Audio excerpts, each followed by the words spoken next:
What is up, and welcome back to 24 Minutes of A24, the podcast that takes a look at the A24 library 24 minutes at a time. I am Ethan Simi. And I'm Ben Lawhorn. This week on the pod, we are flexing our muscles and getting into some deep, dark shit as we talk about Love Lies Bleeding.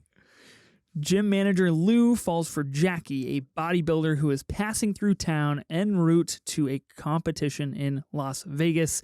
This is A24's newest film, just went nationwide this past weekend by the time this episode comes out, right? It's spent a couple of weeks in New York and LA exclusively, garnered some very positive word of mouth, and now it is nationwide for everybody to watch. Of course, this movie does star Kristen Stewart, Katie O'Brien, Dave Franco, and Ed Harris, among a few other people. I'm excited to be back doing A24 new releases. This is the first of what is potentially like an 8 or 10 week run for us here on the show. It's kind of nuts. We have so much new stuff to go over. There's some stuff that we missed because of the Oscars, and then just things that are now coming out and going wide. Like we have a plethora. We have no shortage of new things to talk about. Yeah, our apologies to the curse. Who knows if we're ever going to get back to the curse? Who knows? I know. I will make it happen here on the show. I have to. I need to know. You haven't finished the curse. That's correct, right? Correct. You never. Okay, so we covered the first 5 episodes here on the show. You can go back and listen to that pod. We tackled Euphoria in a similar manner. We tackled a couple other A24 shows. We did The Idol as well, where we do the first half and then we do the second half. Of course, the Oscars got in the way of doing the curse second half. I have seen the second half, and I have so many words that is literally why I'm glad I host a podcast, so I can talk through them. Mm-hmm. So it's happening. I need to know what you think because it eats at me. So we will get there eventually, you will. Whether it's soon or whether it's later. Speaking of the curse, there is an actor in this movie who is in the curse. It all comes back to Nathan Fielder. Look at that. Okay. I don't think we have any housekeeping. I don't think we really have anything to talk about. I think we're just going to dive right into Love Lies Bleeding. I think we should stay spoiler free, maybe for the first 10, 15 minutes while we give our general overview, and then maybe we can give a spoiler warning after that, because we're obviously going to be going into spoiler territory and talking about the depths of the film. For sure. Yeah, I think we can probably do that.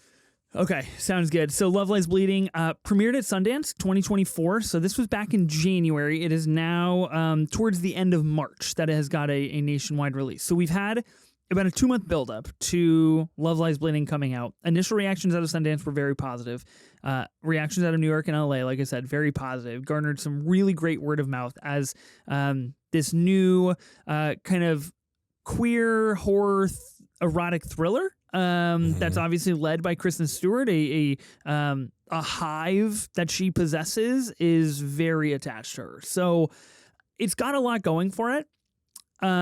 We've both seen it. Directed by Rose Glass. Her last film was Saint Maud. Yeah. Now, do you remember how you felt about Saint Maud? Roughly, very vaguely, I remember. Yes. What about you? Do you remember your thoughts on it? I remember the ending. That's what I remember from Saint Maud.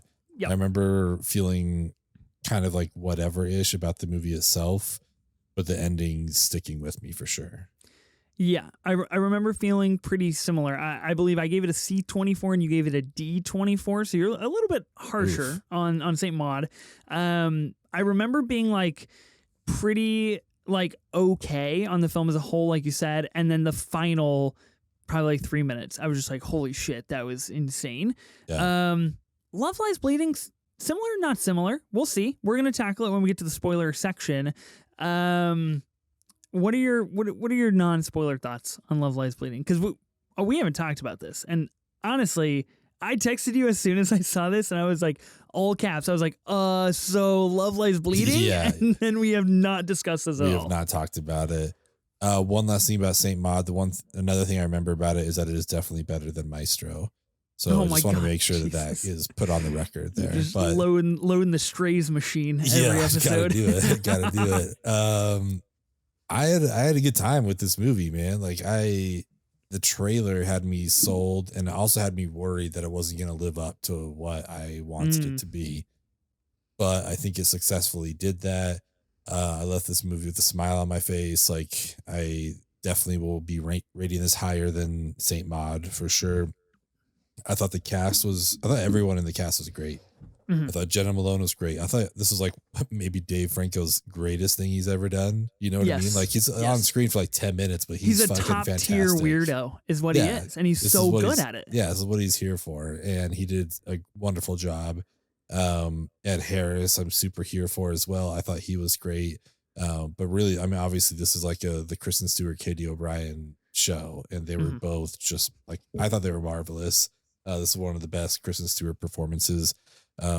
Katie O'Brien, I'm kind of new to. I was told she's in Quantum Mania. I don't remember her role, but like I guess I've seen her in that. And I think she is credited for Ant-Man and the Wasp: Quantumania. I find it concerning that neither of us remember her role in that film. Yeah, she plays Gentora, a character I'm not familiar with. No clue. No clue. She's under prosthetics the whole time. I have no idea. So for me, I'm treating this as my first experience with Katie O'Brien, and I thought she was absolutely wonderful. I believe she's also going to be in Twisters, the new Lee Isaac Chung movie coming out this summer, led by Glenn Powell, which will be fascinating to see her in that role. Yeah, that'll be awesome. That'll be fantastic. I think she's gonna be great. I was honestly gonna say like I'm excited for whatever she's doing next, and I really am excited for what she's doing next because I think Twisters is gonna be fun. This movie though, it was great. I loved it. I liked the setting of it. I thought the cinematography was just like superb. It really gave us a good tone of where we were. I listened to some interviews with Rose Glass, and I liked that she was just like, yeah, I just didn't want to have to deal with cell phones, so I set it in the 80s. Like that's super valid and genius. It makes it work just perfectly, because it's like, yeah, we got a great story because of that. Period pieces. It's so weird to think of a time since I've been alive is now considered like a period piece, but I guess it is technically. Granted, I was like 6, but it is what it is. But I loved it. But yeah, to go back to the cinematography, it's like some of these close-up shots we got of like at the very beginning of their bodies as they're working out, just like these super tight macro shots. We get a mega close-up of this guy's nipple while he's benching, and I was like, ooh, we're in for a real treat with this movie. Yeah, for real. And we totally got it. And I think all their sex scenes were handled beautifully, like very artistic. And obviously they're both like beautiful people, so that didn't hurt either. And I thought it was really good. I had a good time. I kind of got lost like at the end a little bit, like it kind of went off the rails. I just felt like there's some stuff that maybe didn't need to happen or whatever, but obviously like we'll go into that later. But overall, I'm positive on this movie. I'm so glad that I saw it in the theater. I thought it was a great movie, and I don't know, what were your thoughts? I'm excited to hear what you thought about this movie. Yeah, I think my Letterboxd review will prove this point as well. But the weightlifting puns are easy to come by because this movie fucking rips. It is a very good movie. It is a really, really good movie. I enjoyed it quite substantially. I think I enjoyed it more than I thought. And I saw it a couple days ago now, and I've been thinking about it, which I think is a good sign. Like I've been like, oh man, that was good. I liked that movie. Like I've been looking forward to talking about it with you. Of course, I've been talking with other people about it and texting about this film. So I think the word of mouth that I had heard of like Love Lies Bleeding, like really good movie, did not disappoint whatsoever. I think I agree with basically everything you said. I think the cinematography is special and of the time and does capture this really like gritty, kind of lonesome vibe that we get out of this movie. Even though we see Kristen Stewart and Katie O'Brien, Lou and Jackie fall deeply in love with each other, there is this sense of distance that I think is portrayed very well. Obviously, the movie gets pretty dark, and I think it handles that direction really well. You mentioned the sex scenes are handled very, very well, very artistically. I am personally a little surprised at what they were able to get away with and what they were able to put into this movie and fold into it. But I think it is a core construct of the film, of course. And me being such a fan of erotic thrillers, and having just seen one at South by Southwest that was unfortunately quite disappointing, going into this and being like, this is it. We are living it. This is a really hot and a really thrilling movie. And to be able to hit both of those marks so well and execute on it so smartly, I think shows that Rose Glass knows what she's doing, kind of in this zone.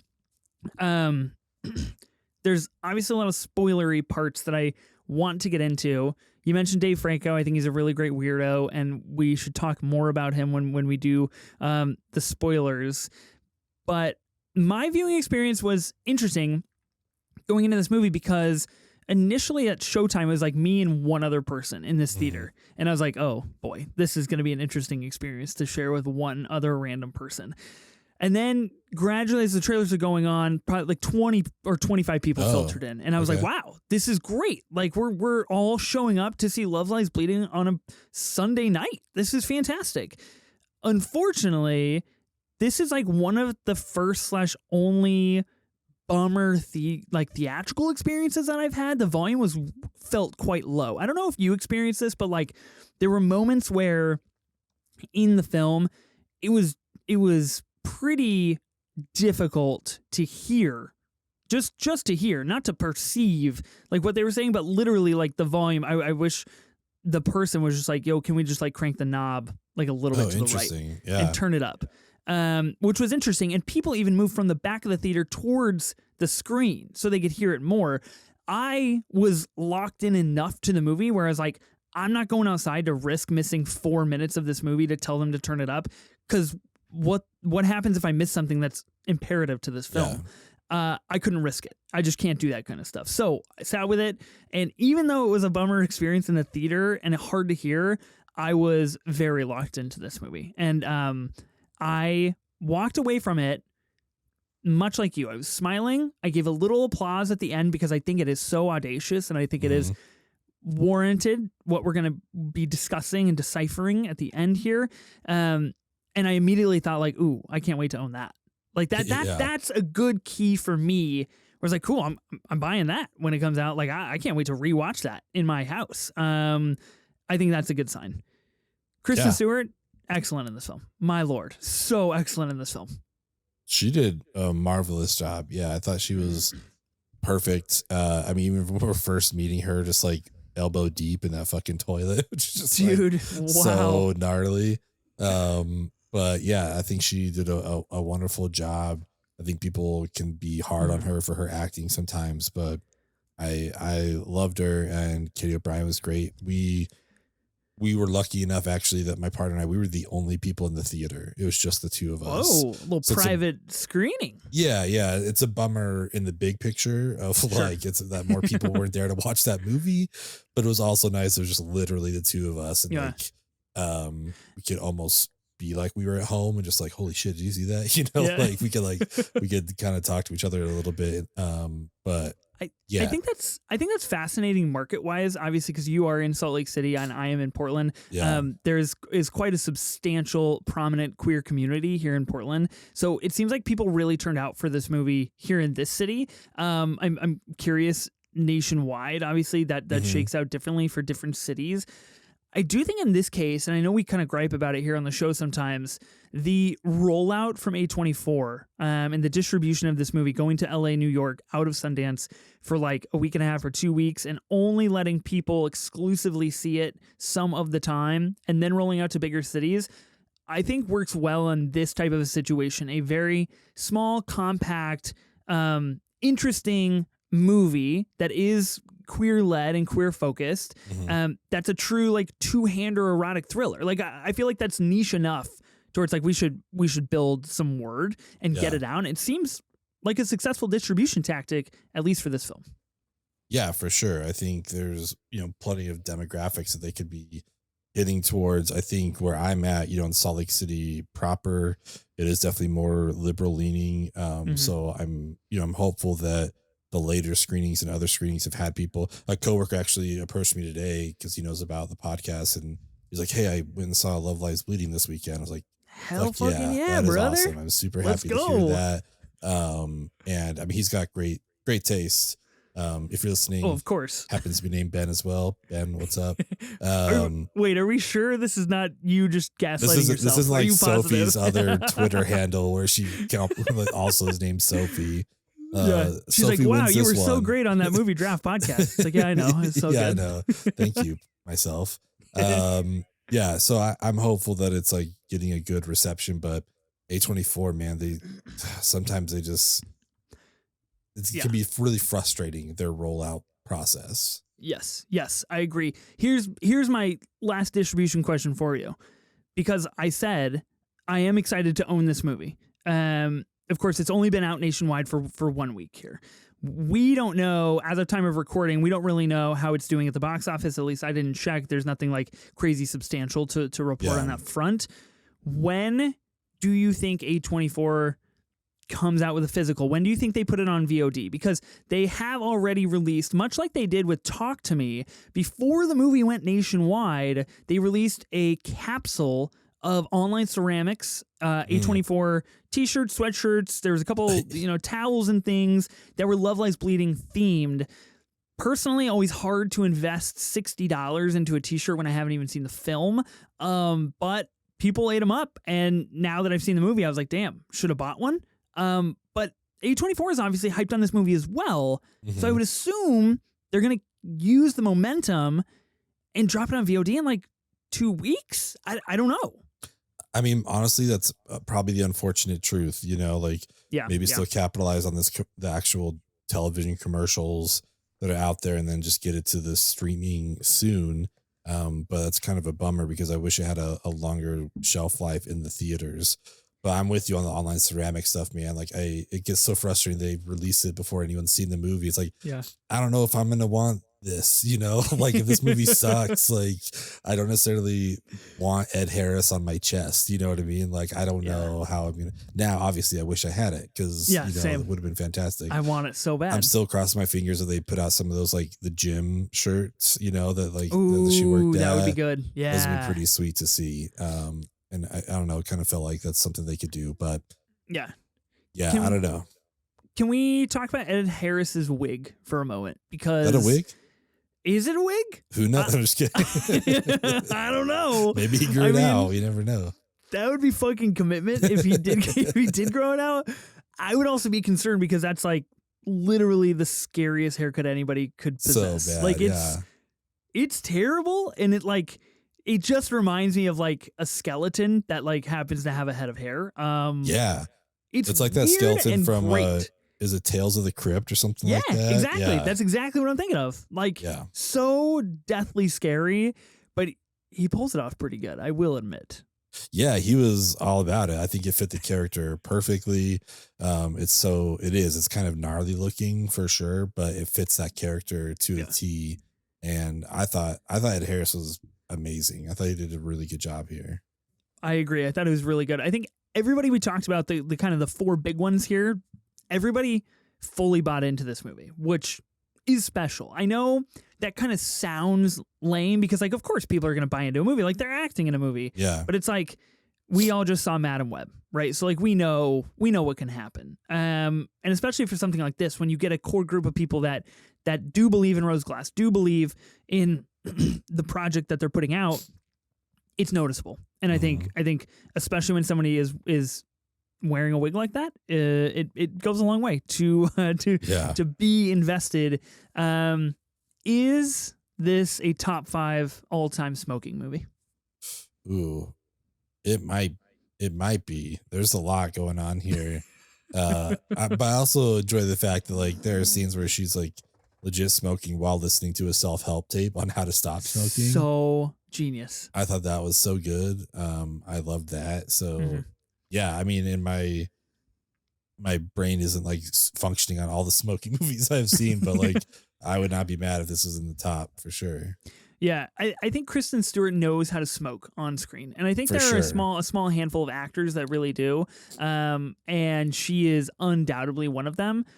I know this movie just came out, but like, I think it is a top 5 smoking movie of all time. That would be a good power rankings. That would make a good movie draft podcast episode. Best smoking movies of all time. There you go. What about Maestro? pretty fucking good. Well, isn't he smoking like every He's smoking scene? In every single scene, dude. Yeah, every right? scene. I mean, when that movie opens, it's just one big old cigarette and a big honker. That's all we're seeing on screen. That's it. That's all we need to know. Do you remember that on the same day I saw Maestro and Madam Web and gave them both 2 stars, and how mad you were about that? I'm still mad about that. I love it so much. I woke up at 4 a.m. last night. I couldn't go back to bed for like 45 minutes, and that was the reason why. Because I was like, God, this fucking guy. 2 stars for both of them. Madness. Okay. Is there anything else that you want to talk about broadly before we go into true cinema and before we spoil Love Lies Bleeding? Just if you're listening to this and wondering if you should see it, I think good call out. I think you should go see it in the theater, because there are some visuals in here that hit so much literally bigger, on that big screen. I think it will still play well at home if you want to wait for VOD, but I think we're both pretty big proponents here. And I imagine if you're listening to this podcast, you're a big proponent too of seeing movies in theaters. And I would, even if it's a matinee, you know what I mean? Like, just go do that. But for me, it was worth seeing it in the theater. I agree. I agree. And I agree from the standpoint of kind of what I mentioned earlier. Like, this is a very niche, two-hander, erotic thriller, broadly movie that we just don't get a lot of anymore. Like the very small budget film from a filmmaker who hasn't made a lot of things, that is kind of leading this redefining path for A24. Obviously, I saw the TV Glow from Joan Schoenberg. That is a queer-focused horror film. And we're kind of like diving into this new era, and seeing it theatrically supports that vision and that goal and that era of like, we want more of these things, because we do want more of these things. I at least want more of these projects. I know you feel similarly. Sure. And so getting that support in a theatrical setting is important indeed. And I think you don't want to, I'll just say, you don't want to miss out on the opportunity to see Kristen Stewart on the big screen, in this movie specifically, for the violent acts and for the sexy acts. I think it all works on the big screen. It really does. There's one in particular that took place in the bathroom that I was just like, yes. God damn, whoa, dude. Like, this is happening right now. This is crazy. I literally said the same. On the big screen. Yeah. I was like, oh shit, we're doing this. It was epic. It was great. Okay. Let's do it. Okay, this is the spoiler warning. For Love Lies Bleeding. We're gonna dive into it. We're gonna go full spoiler territory. We're gonna kick it off pretty early, because there is some stuff that happens pretty early on in the movie that defines the direction of the rest of the film. Okay, the first bullet point I have here is Jackie, who of course is played by Katie O'Brien, is kind of the bodybuilder that's moving through town trying to get to Las Vegas to be in a show. She is fucking JJ, who is Dave Franco's character. I found this introduction to both of these characters truly hysterical, because the first time you see either of these people is Dave Franco just trying his hardest to make this exceptionally awkward and transactional situation appear like the greatest thing in the world, so that way Jackie can get a job at his gun range. Yeah. Whole situation hilarious to me. I mean, it was quite the eye-catching moment to kick this movie off with. I was like, wow, this is just like happening right now.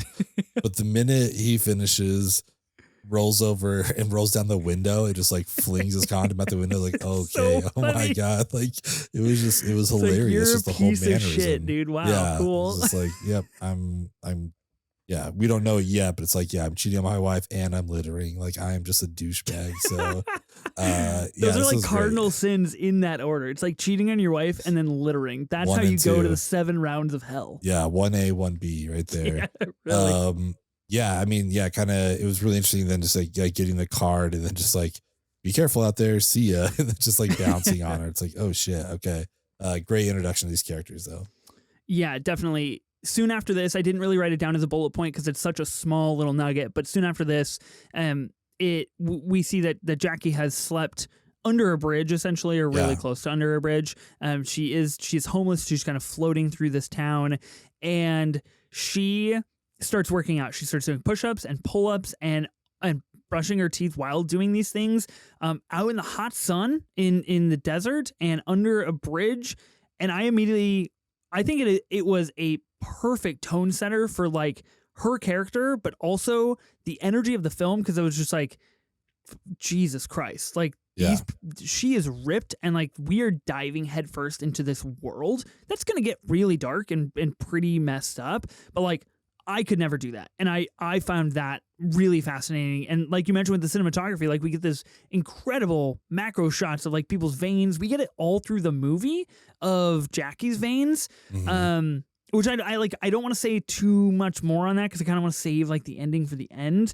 But she kind of like hulks out sometimes. Yeah. And the sound design is really neat. It's so good. Yeah. The muscle fibers, like, it's so well done.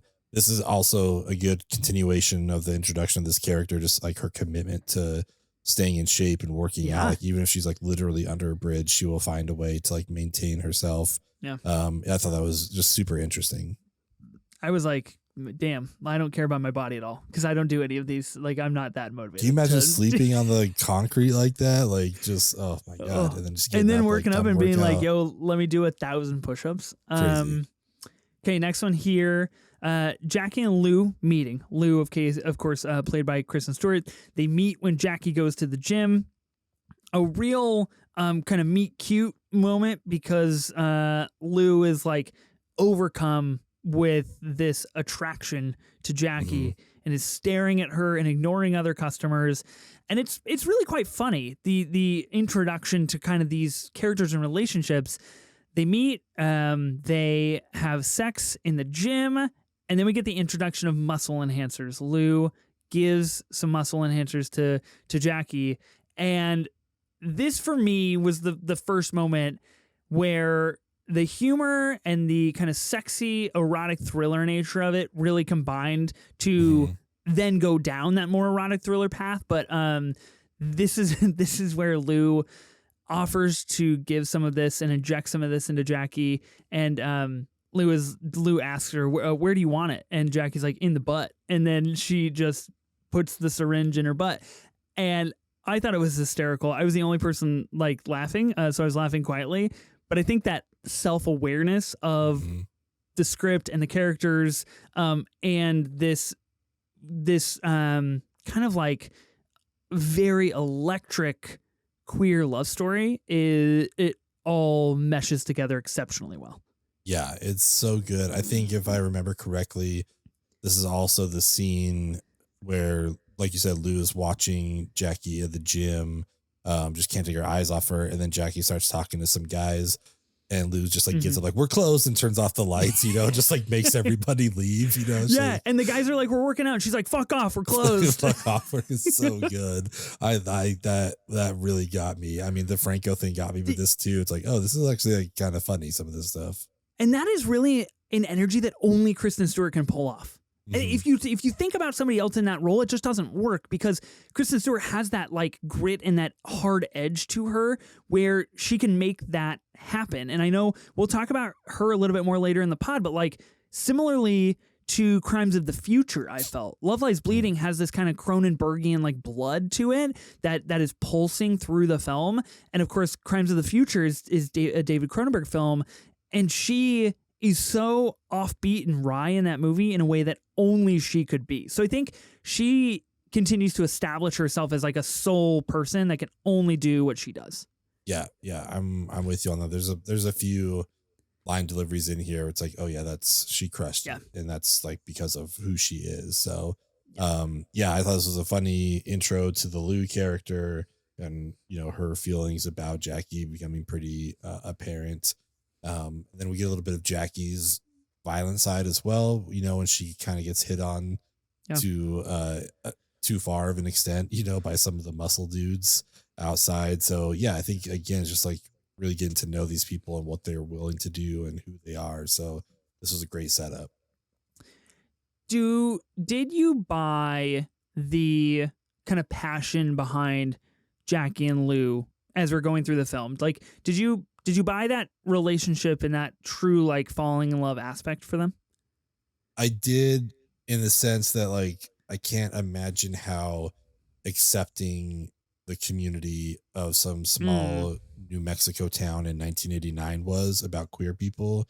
So when two are able to find each other, I feel like you're able to make that bond. There's yeah. something even deeper there where it's like, oh, great, I found someone that I connect with, that I share this with. So I feel like you're able to create that love, and even on a, I don't know, exaggerated level or just like a enhanced level. So it seemed quick to some extent, but then like taking a step back and thinking about it, it's like, yeah, these people probably had a lot of shared trauma, shared whatever, that they now found each other. So I I feel identical to you, and I didn't before you started speaking. So congratulations, you have changed my mind for the better. did Because it. I I was a little apprehensive. I was like, I just don't know. Like it feels quick. It feels a little bit rushed. Because next on the list, the next two bullet points, like we get into some pretty hardcore, like this is an end of first act bullet point here, where it's like now we're on a trajectory for the rest of the film. So I had a hard time buying that, but I think you brought up good points of the exaggerated nature of their relationship. This film, much like we just said, is exaggerated. And Mhm. the ending, if you've seen it, is exaggerated as well. The visuals, the sound design, the muscles popping, the bulking, the veins, like all of that is this hyper exaggerated kind of aspect of the film. And then you bring up a good point of like the period piece of it.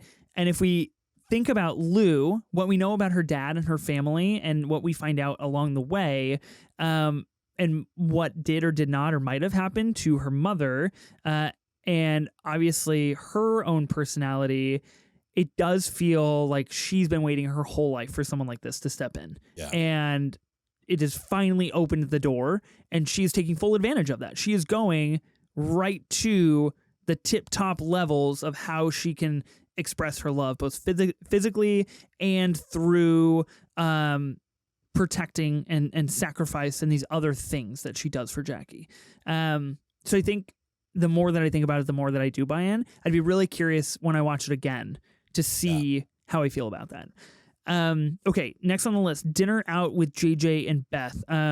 JJ is Dave Franco's character, and he is married to Beth. Beth is Lou's sister, I believe. Yep. And of course, Jackie comes out to dinner with Lou as well. And Beth spills some guac or something on JJ's pants.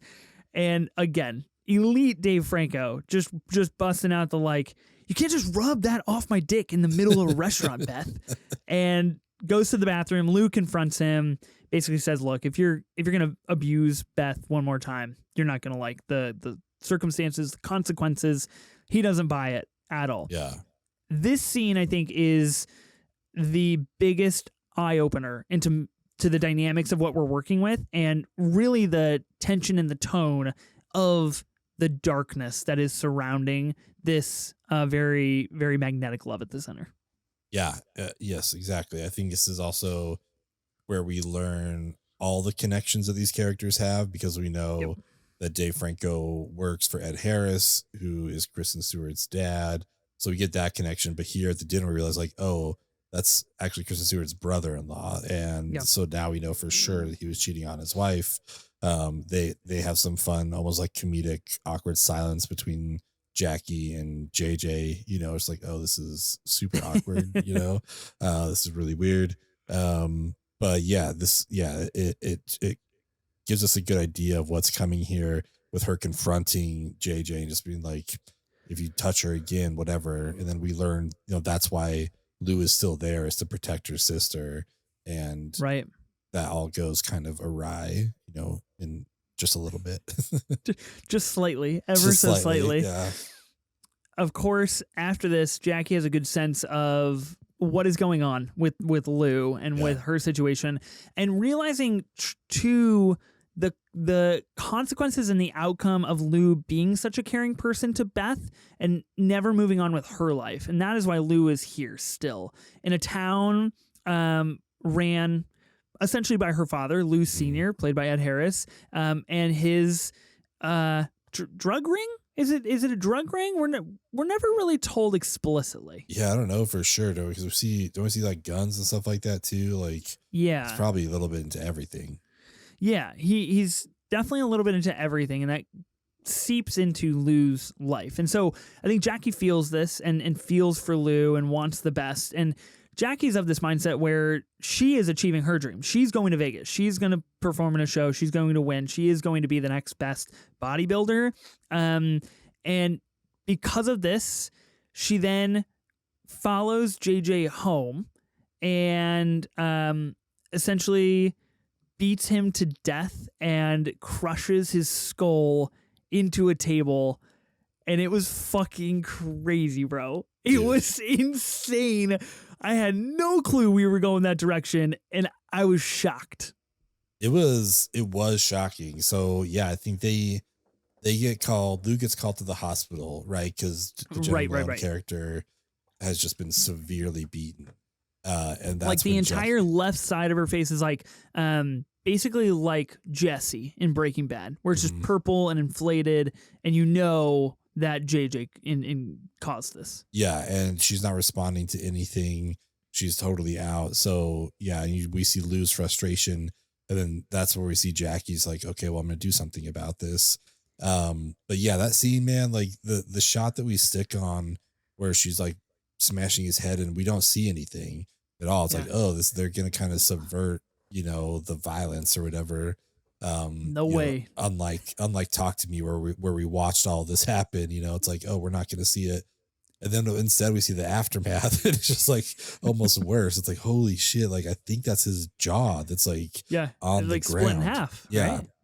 It was kind of nuts. And then moving him around and watching that move, like this just felt super, I guess. I mean, I feel like the word gets used too much sometimes, but very visceral. I felt it, it's just like, it was intense.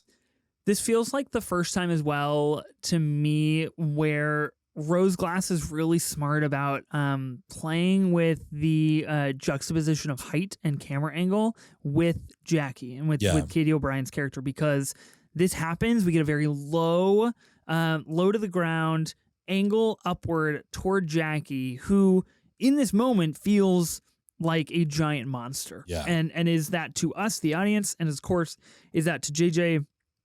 And she embodies the screen in that fashion. And that's not the last time that we see that. And I think that's really smart from Rose to deploy that when Jackie is feeling physically like large, like really in power and in control. Although she might have been a little out of control for this situation. Then Lou finds JJ and they wrap him up in a carpet, which you kind of mentioned is still kind of wild to watch, which is crazy. Wrap him up in a carpet. They put him in Lou's truck and drive him to this place that Lou knows. She doesn't say where it is. And it is this canyon. And they take JJ's car, they put him in it, and they push the car over the canyon, and they throw Molotov cocktails down there, and they burn it all. And Lou is essentially doing this twofold. One, to get rid of JJ's body, and two, to bring attention to this cavern, this crevice, in which her father dumped other bodies throughout his time, managing whatever ring and nefarious activity he has been. And so it kind of opens up the narrative to become then this familial revenge story, while also being an on the run murder mystery with Jackie and Lou. Again, didn't know we were going this direction, and I loved it. I thought it was fantastic. I totally skipped it, but this is the very first shot of the movie is us coming out of this canyon, with those red lights, like kind of on the walls of it. And it's like, oh, this is a beautiful shot. Also, what does this mean? And then we find out later on, like, what this canyon is. Throughout the film, we get these flashbacks from Lou with her and her dad and it's just like this beautiful red light shot, and then Lou shooting a guy in the head and them shoving him down the canyon. We get these like weird flashbacks that she has. And then, yes, we do this with the Molotov and sending him down there. And it's so interesting. Like you said, just like it takes a turn now where she's like, you know what? No, I'm going to answer for this. Yeah. My dad's going to answer for this. Like you can't get caught up in this kind of stuff. Like he's done too much bad stuff that you can't take the rap on this. Um, so again, just like continuing their love story of like being on the run or whatever. And then, you know, Kristen Stewart spends the next day like cleaning up and doing all that kind of shit to cover for her. And the extent she goes to, even with poor Daisy, you know, getting caught up in this stuff. Like, man, it just takes such a turn right here, but for the best. Yeah, it does feel like a very, you know, a very like Bonnie and Clyde homage of, you know, okay, I'll do anything for you type situation, because you did this for me, and that must be your best form of love, and I'll take that and I'll receive that and I'll reciprocate that to you. Next on the list here, I have Jackie's Vegas show. Is this the weirdest part of the movie? Yeah.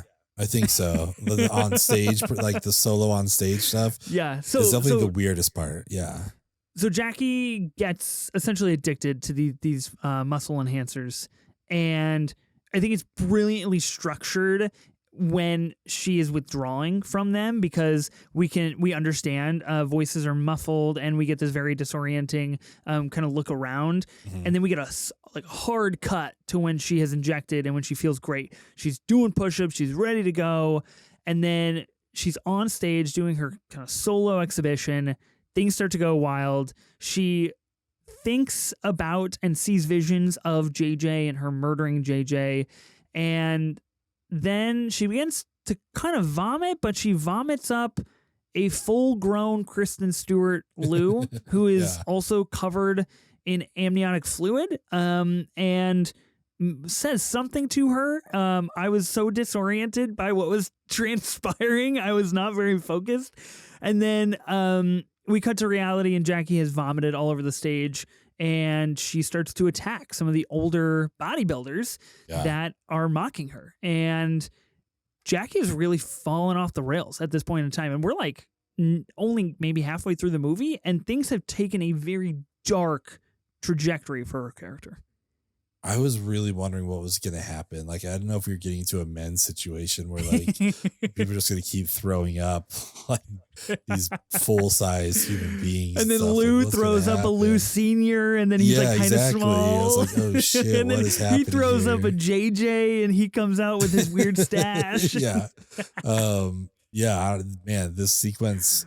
It's the weirdest part of it for me. And this is what I was talking about earlier, where like towards the end, it kind of went off the rails, where like, I don't know how much we needed the bodybuilding competition, you know, like, I don't know how much it added. I think could have just like had Jackie in the town, just like hiding out or something like that. I don't know. Like, it's fine. It just was like, okay, this is a weird left turn suddenly. Like, I know we talked about going to this competition, but the fact that she did it and then just goes back, it's like, it just felt, I don't know, it felt out of place for me for some reason. But it was weird, and I loved that. Well, she did do it against Lou's wishes. Lou essentially locked her in to try to protect her. She goes against Lou's wishes. I think this is a very interesting thing, and I actually think it's quite warranted, because it does show kind of two things for Jackie. One, obviously the guilt she feels from actioning on this thing that she has done, murdering JJ for Lou, and Lou really being the source of where she is at now and her kind of abolished dreams, because she could have had this competition. She could have been well off, and we know that because we said that in the beginning, and she is a great bodybuilder. And her birthing Lou or vomiting Lou, which one do we think it is, vomiting or birthing? I mean, I have no idea. Honestly, I still don't know if I can wrap my head around the scene. Her vomit birthing Lou proves the stranglehold that Lou has over her and her decision making, and that she really is at the core of this. And I find that really fascinating. I agree with you. I was worried for a second, because I was like, okay, this is weird. Like, where are we going to go for the next 40 minutes, guys? Come on. Like, we're peaking too early. What happens next proves that we didn't peak too early.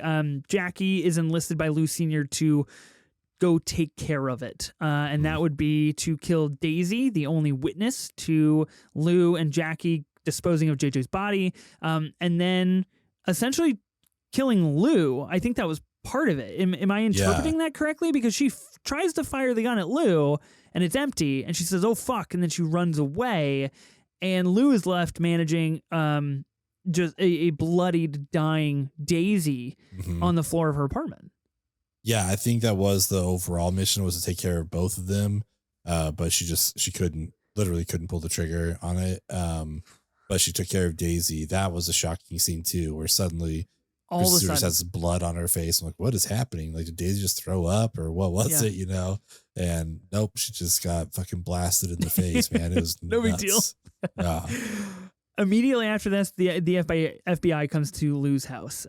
She tries her best to dispose of Daisy, rolls her up a little bit into a rug, shoves her behind the couch, and as the FBI is sitting on her couch, her cat goes and licks up the pool of blood that is draining from Daisy's body, which I thought was hilarious. And the FBI is there and basically interrogates her. And then directly after this, she calls her dad and is like, I'm going to tell them everything. I'm going to do this. And it is full-blown war. And Lou Sr. gets back and is like, bad decision, dude. And basically just like hangs up. And for me, that was like an all-time high on the tension. Because I was just like, both of these people have power. They've got people in their pockets. And they can figure out dirty, nasty ways to get at each other. And based on what we've already seen, anything can fucking happen. Mm-hmm. Yeah, no, without a doubt. Like, I think that's one of the best line deliveries of the movie too. It is, as Kristen Stewart is telling Ed Harris's character, it's like, oh, I'm just going to tell them everything. Like, you're done, whatever. And he's like, it sounds like you're threatening me. And we just get like a long pause. That was you know, so like, good. It was so good, right? You know, yeah. She goes, yep. Yep. And I was like, fuck yeah. And like, all right, cool. It is on right now. Yeah, I thought that line delivery was perfect. Maybe one of the best parts of the whole movie for sure. So, yeah, I don't know. This was a great scene. And just like, again, like we're ramping up the tension. Lou Sr. then captures Jackie, ties her up, and we're kind of on a straight shot to the final act and really the final 20 minutes of this film. Captures Jackie. This is where things get a little bit more intense. We get a little bit more flashbacks. We get some more of this red lit kind of entrancing narrative. And we don't really know where things are going. Lou goes to find Jackie at Lou Sr.'s house. So at her dad's house, which is like a mansion, by the way. Gorgeous house. Yeah. Incredible stuff. I guess drug money gets you anything you want. So good thing, good message, honestly. If you need some money, sell some drugs. Yeah. Can't go wrong there at all. And Lou sets Jackie free, and then Jackie runs away and essentially tries to start shooting her. And I think it's a really fascinating interrogation of like, what does love mean to these two people? Because it is so fucked up either way. And they both expect weird, dark, brutal things from each other that they misconstrue as love from time to time, because eventually Jackie cools off and it says, okay, how are we going to do this? Where are we going to go? Where am I going to go hide? Yeah. It is a very interesting scene to me. I don't know if it works all the way, but it's interesting. Yeah. They bounce back really quickly. Yeah. Which is kind of interesting. That's my one call out. Yeah. Yeah. Because Lou is having to explain why she was with Daisy, you know, and Jackie's seeing that. And it's like, well, it was because she was going to rat you out. Like, I did it for you kind of thing. And yeah, they ran into that earlier where when Lou found out Jackie slept with JJ and having to explain that kind of stuff, like it's just interesting things that have come up. But yeah, it felt like they just kind of like got over it quickly, but I guess they were also in a literal life and death situation there. So maybe it is like, okay, we can like talk about this later, but for now, this is fine. Let's just like get going. But yeah, that also was like one of the critiques I had about it. Yeah, totally agree. Okay. We've got the two final scenes to talk about here. I wrote down escape/mega Jackie. Yeah. Wow. I have so many questions and I have so many thoughts that I want to talk about with this final scene. Lou is essentially captured at the hands of Lou Sr. and is getting ready to die. Jackie hulks out and literally turns into a physical giant. picks up Lou Sr. like King Kong, and it looks like she's gonna tear his arms off. I thought she was. I thought stoked. Was gonna get really fucking cool. Yeah. She doesn't, unfortunately, but she offers Lou the opportunity to then basically stick a gun in Lou Sr.'s mouth and decide if she's gonna kill him or not. Yeah. I want your thoughts on this scene because I'm conflicted and I kind of want to process it a little bit. So I'm curious what you thought of it. I loved it. I thought it was great. I thought the visuals were so interesting. Yeah, Jackie's running away. Here's Lou call for help. And then all of a sudden we just see her come back as this 50-foot tall woman, which is kind of rad. Which was a great callback to what was on the television earlier in the film. I don't know if you caught that, but it was some kind of movie or television show in which there was a giant laying down, picking people up like they were little toothpicks. That was that Gulliver's Travels or Gulliver's Island or something like that. Yeah, it might have been the original. Mm-hmm. Yeah, that totally makes sense. Yeah, I didn't clock that. That's wonderful. Yeah, I think that indeed. Look at us. What do you know? Look at us.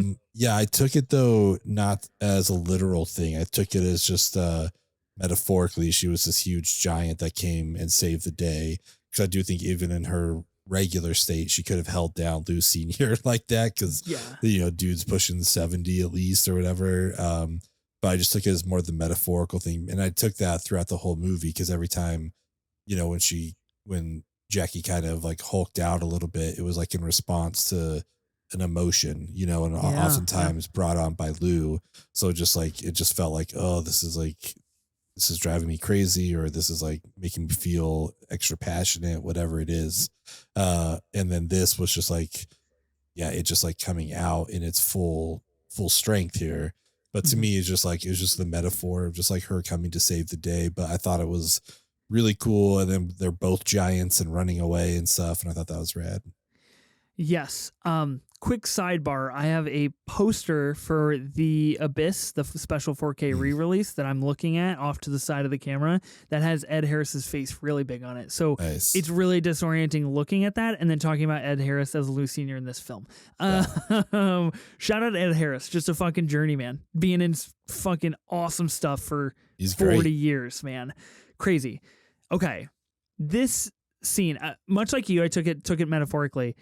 I kind of took it as, and I haven't heard anybody say this, so I might be a fool. I might be really outing myself as a dummy here. But Jackie turns into a giant essentially as soon as it seems that Lou Sr. has decided he will pull the trigger on Lou and leave her there, escape by himself, and free himself of the troubles that they have brought upon him. I took that as basically a cut to Lou was killed and Lou died. And in this past, or in this life that she is now living, in this moving on stage, this is what she would have wanted to happen. She views Jackie as this physically large savior that can come and, much like you said, solve their problems and come and be the savior against Lou Sr. And they can be giants together and they can run away together and they can both feel the wind in their hair and they can be free together, but only in a dream, only in a world in which that will be her idealistic future with Jackie, because Lou Sr. did go through it and did pull the trigger and did escape. And this is just what would have happened, what Lou would have liked to have seen happen. I mean, that's super interesting. I never would have had that read on it.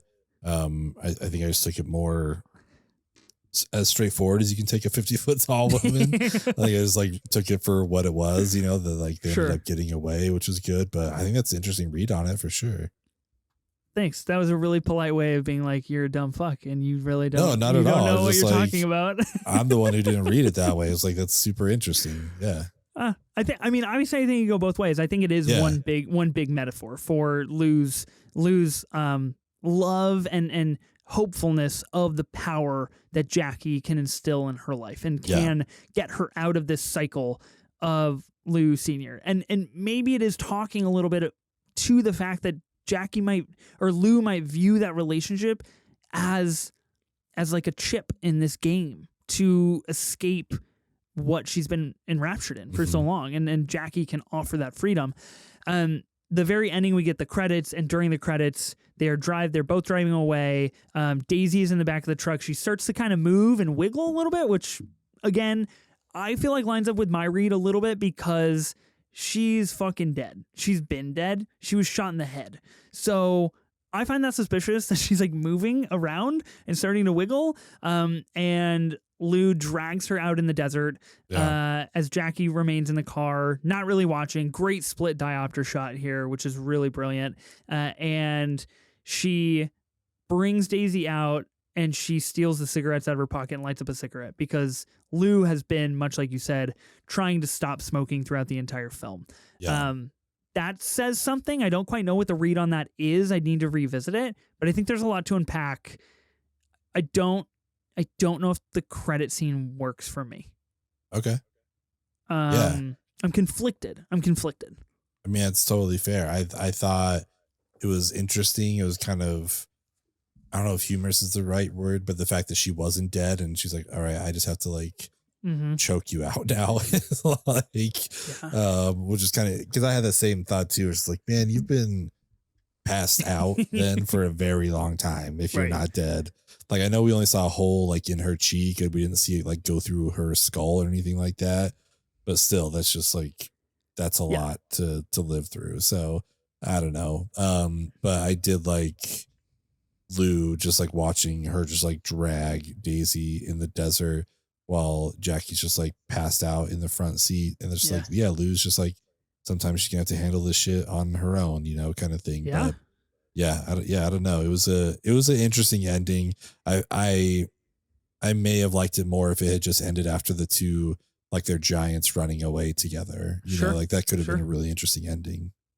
Yeah, I agree with you. I think the additional credit scene adds that layer of complexity, and I think it does make it more questionable as to what really transpired. Like, did we really Bonnie and Clyde this shit? Like, did we get away? Did we do it? Because we're just choking somebody out in the middle of the desert in the middle of the day when anybody can drive by now. And maybe that's commentary on the power and the invincibility that both of them feel when they're around each other and what they have managed to get through in such a short amount of time. I think there's a lot to unpack for the movie. I think it's telling that we want to unpack so much and that we have been talking about it for almost an hour. That's crazy. I think that's really good for this film. I think my favorite moment, if it's not Mega Jackie just for like the intrigue, it is the birth vomit of Lou. Strictly disorienting as shit scene that is, I don't know, it really out of the mind of someone special. Yeah, without a doubt. I don't know if it's my true cinema moment, but that bathroom scene, man, I know we kind of hit it before the spoilers, but that was just like, man, it was so intimate. It was so intense. So I was like, intimate. oh, we're just like sitting here with them as they're doing this. Like, this is kind of crazy. There's another other scene I just wanted to talk about very briefly. I thought it just felt like we were almost invading on their space or something like that. Like, oh shit, okay, this is super like personal and feral shit. So, I mean, as far as my true cinema, I think it might have to be Mega Jackie. I just liked her. I honestly kind of wish he had ripped apart Ed Harris. Like, that would have been really kind of cool. But I enjoyed just the like visuals plucked of that. his arms off. That Even just one sick. arm. You know what I mean? Like, he can live through that. Like, yeah. Right, exactly. Just have him bleed out a little bit. Pull a daisy. He'll be fine. Yeah, that would have been cool. I agree with you, though. I think we didn't talk about the sex scenes too much, but they are what hold this narrative together, in my opinion, and they are so intimate, so well constructed, so smartly used that it does feel almost invasive that we're part of this relationship with Jackie and Lou, and it does feel like there's this pent up excitement, opportunity, energy that both of them are taking advantage of, and it continues to escalate. And it escalates in times when you don't necessarily think so. So I think like the bathroom scene just happens. Like Lou just goes into the bathroom and is like, show me how you touch yourself. And it's like, whoa, okay, wow, we are going there right now. And this is their relationship. And I think it is very, very powerful. Okay. A1 act. We're going with Kristen Stewart. I don't think we've ever done Kristen Stewart here on the pod before. I don't think we have. Because I don't think she's been in an A24 movie before? Question mark? I don't think so. I don't think so. Okay, here's what we've got. We got Panic Room, Zathura, Into the Wild, Jumper. Where are you on a Jumper? Pretty good. I haven't seen it. You haven't seen Jumper? Hayden Christensen? Yeah, and I'm aware. Yeah. The ultimate superpower. If anybody ever asked me what superpower I want, I'm always like, I want to jump, because then I could just go anywhere all the time. Better than teleportation. Is it a good movie? I don't know. I haven't seen it in 20 years. The Twilight films, of course. Adventureland, The Runaways, Snow White and the Huntsman, On the Road, Still Alice, American Ultra, Certain Women, Personal Shopper, Charlie's Angels, Happiest Season, Spencer, Crimes of the Future, and Love Lies Bleeding. That is our Kristen Stewart shortlist.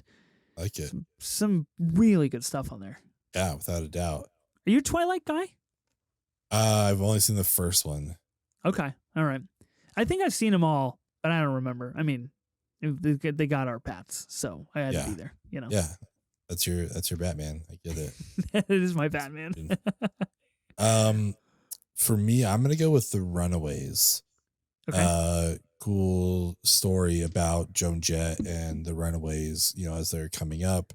Great cast: Kristen Stewart, Dakota Fanning, Michael Shannon, Aaliyah Shawkat, and then our A24 queen Riley Keough is in there as well. Nice. So yeah, super fun movie. I like a biopic. I like a period piece biopic. We get all the Runaways music. So yeah, I just don't feel like people talk about it enough. So that's what I'm going to pick. Okay, cool. I love it. I just added it to my watch list, so that proves that people don't talk about it enough. It wasn't even on my watch list. I'm gonna go with. I know we both talked about how stellar she is in this film, so let's not forget about that.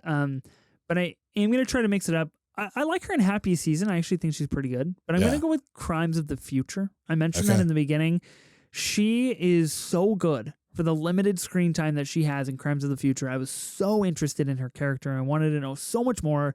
And I walked out of Love Lies Bleeding being like, I'm going to fire up Crimes of the Future. Like, I just need this like modality of Kristen Stewart, just like operating on that level in weird movies. And I think she's really quite good in that movie. A movie that I wasn't super high on when I first watched it, but the more I think about it, the more I enjoy it, and I would like to revisit it.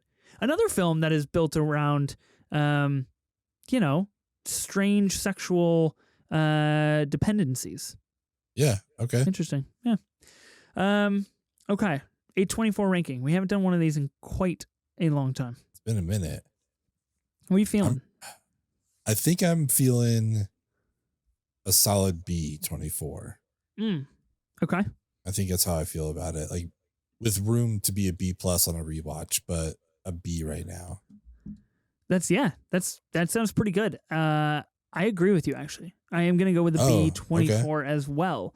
I agree. It could be a B+ on a rewatch. I can't wait to rewatch this film.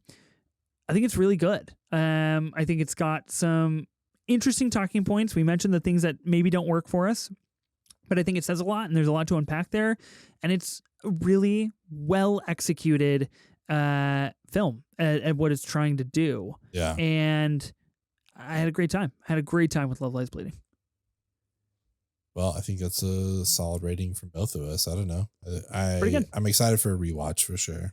Yeah, definitely agree. Okay. Next week on the pod. Wait, do you have any closing thoughts? Anything Love Lies Bleeding that you didn't get to say? No, nothing that I won't relate back to it being better than Maestro, so we can just skip it. We can just move right on. Okay, great. Yeah. Wonderful. Next week on the pod, Problemista, another new A24 flick, one that was originally supposed to come out a while ago, it seems, and then ended up getting pushed and is now coming out nationwide. Julio Torres and Tilda Swinton in this film. I don't know a whole lot about it. I'm trying to go in a little bit blind. Letterboxd just released their like top rated movies of 2024 today on Twitter and socials, and this is like number 4. So I'm just gonna put that out there. Okay. It's very high. I like that. All right, I'm looking forward to it. I mean, Tilda Swinton can do no wrong. You know, Michael Clayton, let's go. This is true. Yeah. Shout out Michael Clayton's squad. What a great flick. Oh, Greta Lee's in it. The Riz is in it. Like, it's a good cast. All right. Cool. Wow. Okay. Exciting. Right. Yeah. Super excited. So seek out Problemista if you want to see it when we talk about it. I'm sure it's out there. Yeah. Good pod, man. Good chat and Love Lies Bleeding. This was fun to get back to A24 movies. Yes, did Oscars for so long, and then did like a recap of all the news. So it's fun. I feel like it's been a minute since we just sat here and talked about an A24 movie. I like it. It feels nice. I like it too. We should do this on a weekly basis. I think. Let's do that. I think Fridays sound good. We should talk about them on Fridays. I'm into it. Hopefully you guys are into it as well. Let us know what your thoughts are on Love Lies Bleeding. We are on Twitter and Instagram at 24 minutes of A24. You can also watch our beautiful faces on YouTube, talk about these movies, so subscribe and hit the bell, all that kind of stuff. We thank you so much for the support. I am Ben Lawhorn. And I am Ethan Simi. Spring break forever, bitches.